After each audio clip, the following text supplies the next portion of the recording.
Hello and welcome to the History of Africana Philosophy by G.K. Jeffers and Peter Adamson, brought to you with the support of the King's College London Philosophy Department and the LMU in Munich, online at historyofphilosophy.net. Today's episode, A Lover's War, James Baldwin. The American dream is at the expense of the American Negro.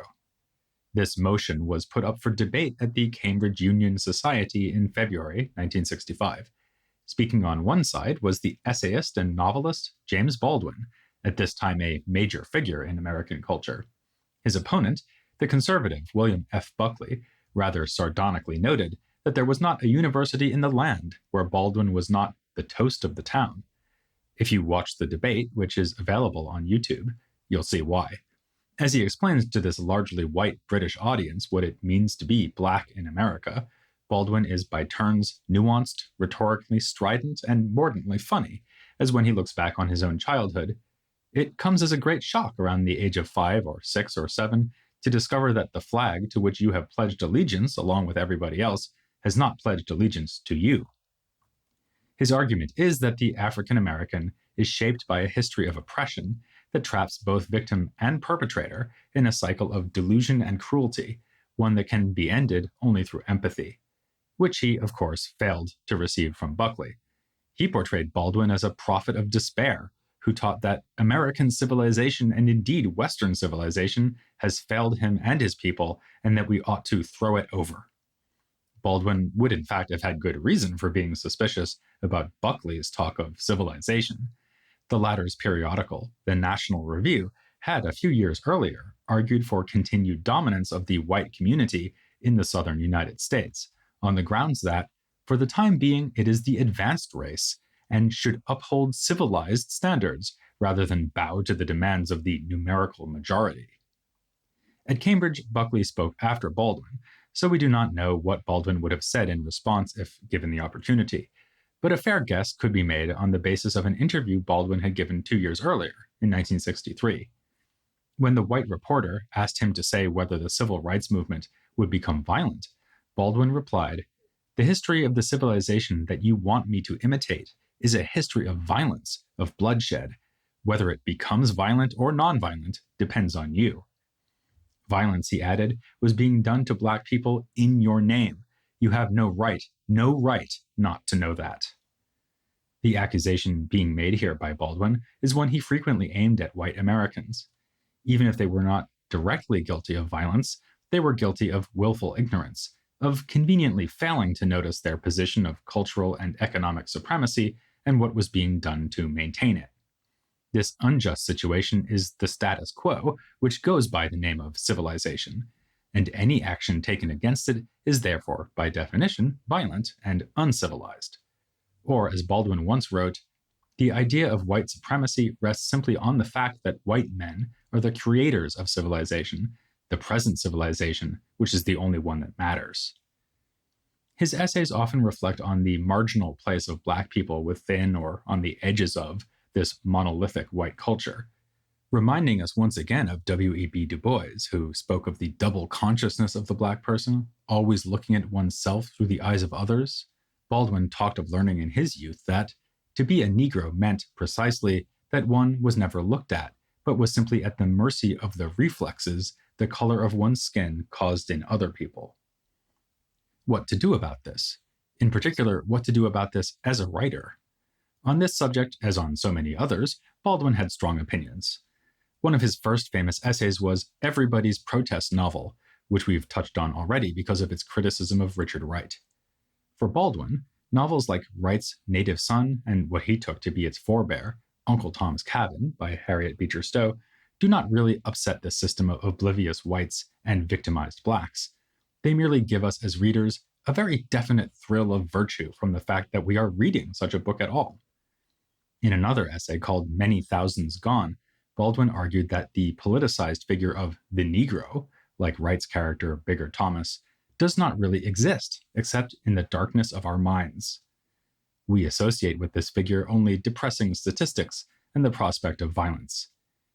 Instead of this, Baldwin wanted to portray the richness, the texture, the humanity of individual lives, starting with his own. He often wrote autobiographically, whether recalling his childhood, as he did in the Cambridge debate, or describing his experiences as an American exile in Europe. Born into a poor Harlem family in 1924, Baldwin benefited from the support of a series of men who noticed his prodigious intelligence and talent. The first of these was the poet, Countee Cullen, whom we have mentioned as a luminary of the Harlem Renaissance. Cullen was an advisor for the literary club at Baldwin's junior high school and helped Baldwin get into the prestigious DeWitt Clinton High School.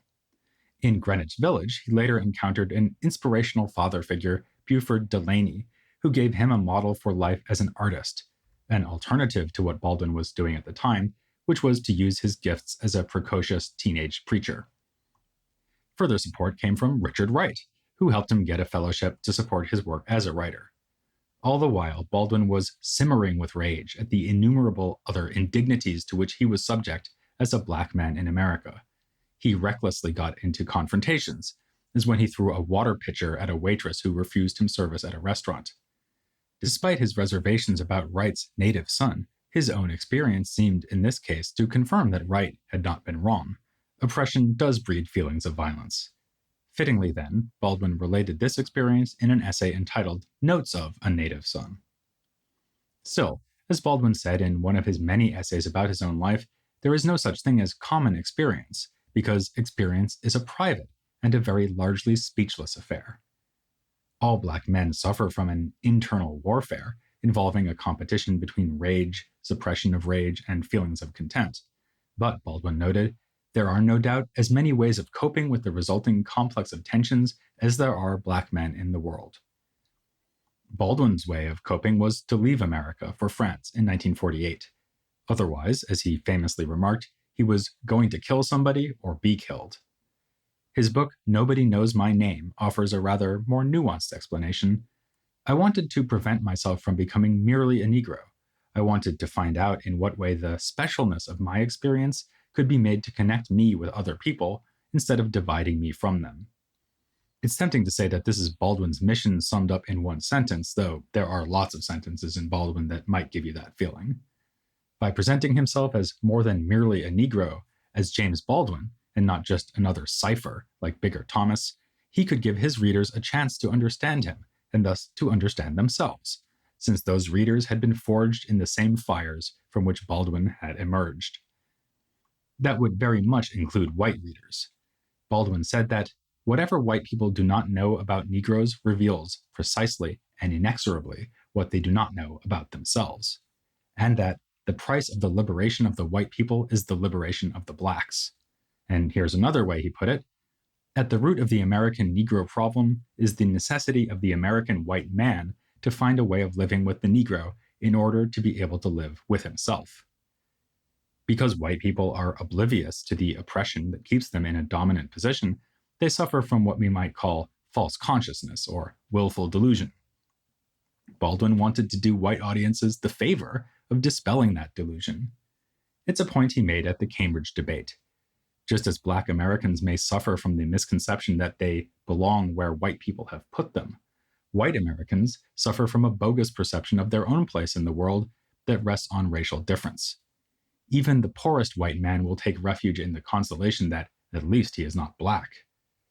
Because Baldwin saw ignorance of the self as such a terrible fate, he said in Cambridge that what has happened to white Southerners is in some ways, after all, much worse than what has happened to Negroes. Better to be oppressed and tortured and to know who you are than to be a deluded oppressor and torturer. If this reminds you a bit of Socrates and his signature claim that it is worse to do injustice than to suffer it, then you're not alone. Cornel West once called Baldwin a black American Socrates, honoring his role as a gadfly provoking Americans, instead of Athenians, into self-knowledge. Baldwin himself alluded to Socrates' most famous maxim, writing in Nobody Knows My Name, I still believe that the unexamined life is not worth living, and I know that self-delusion, in the service of no matter what small or lofty cause, is a price no writer can afford.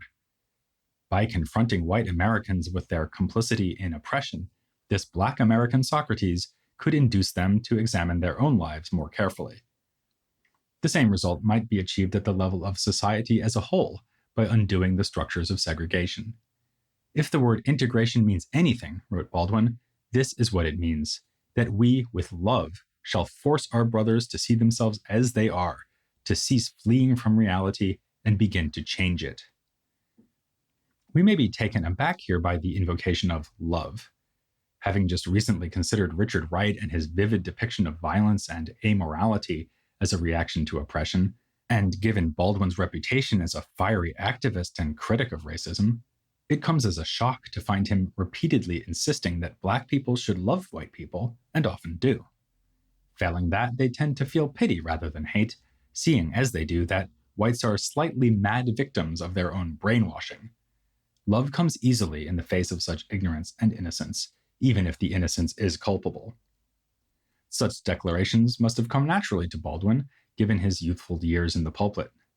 As he matured and left religion behind, he transposed the theme of Christ's selfless, liberating love to describe something he did still believe in, his own vocation as a writer. In another sentence that seems to distill Baldwin's life work into just a few words, he states, "The war of an artist with his society is a lover's war, and he does at his best what lovers do, which is to reveal the beloved to himself, and with that revelation, make freedom real." Far from being a prophet of despair, as Buckley called him, Baldwin wanted to convince Black and white people not just that they could live together, but that they could not avoid living together. More than that, they could not avoid being shaped by one another. The innumerable and irreducibly individual ways that this shaping takes place, for good and bad, constituted Baldwin's great subject. This is arguably a very different approach to the so-called race problem than what we've been seeing in other mid-century Africana thinkers. Marxists like Claudia Jones and C.L.R. James were less interested in the idea of spreading love than in the goal of smashing the oppressive structures of capitalism and imperialism. For the most part, Baldwin eschewed this kind of large-scale political project. In one public appearance, he said that politics is more a matter of daily improvisation than adherence to a consistent ideology. His occasional comments on Marxism were typically trenchant and amusing. In the 30s, swallowing Marx whole, we discovered the worker and realized, I should think with some relief, that the aims of the worker and the aims of the Negro were one. This central tenet of Black socialism is summarily dismissed by Baldwin. The white working class and Black population may have some common interests, but that's as far as it goes. He had more to say about another movement we've looked at in some detail, negritude. In an essay called Princes and Powers, included in Nobody Knows My Name, he reported from the 1956 Congress of Black Writers and Artists, held at the Sorbonne in Paris. We already mentioned this event in episode 88, while discussing Aimé and Suzanne Schreiser. Richard Wright, who was also there, posed the following question in reaction to Leopold Senghor's account of African culture. Where do I, an American Negro, stand in relation to that culture?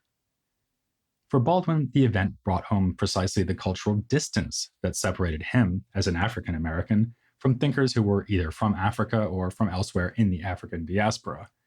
Senghor's description of the aesthetics of African art failed to resonate with anything Baldwin felt able to recognize from growing up in the USA. Baldwin again used humor to get across a serious point. Poems and stories, in the only situation I know anything about, were never told, except rarely to children and, at the risk of mayhem, in bars. Baldwin was not out simply to dismiss the relevance of negritude for African Americans, though. He also suggested that something was, in fact, missing from the negritude movement.